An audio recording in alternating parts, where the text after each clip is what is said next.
Hello అండి, welcome to my channel. మరి ఈరోజు నేనైతే బ్రేక్ఫాస్ట్ చాలా సింపుల్గా అయితే ట్రై చేశానండి.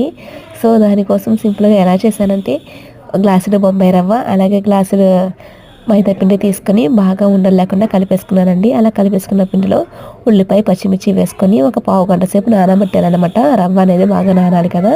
సో ఉండలు లేకుండా బాగా కలిపేసుకొని నానబెట్టుకున్నాను అనమాట.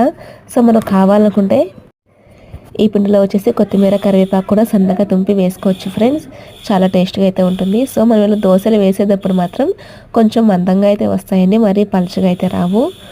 దీన్ని ఈ ఈ అట్టుల్ని మనం జస్ట్ బ్రేక్ఫాస్ట్ లానే కాకుండా సాయంత్రం స్నాక్స్ల కింద కూడా పెట్టుకోవచ్చు. పిల్లల స్కూల్ నుంచి వచ్చేపాటికి మనం చాలా సింపుల్గా అయితే ఈ రెసిపీ చేసుకోవచ్చండి. చాలా టేస్టీగా అయితే ఉంటుంది. ఒకసారి తప్పకుండా ట్రై చేయండి. వీడియో కనుక మీకు యూస్ఫుల్గా అనిపిస్తే తప్పకుండా ఒక లైక్ అయితే చేయండి. Please subscribe my channel. Thanks for watching friends.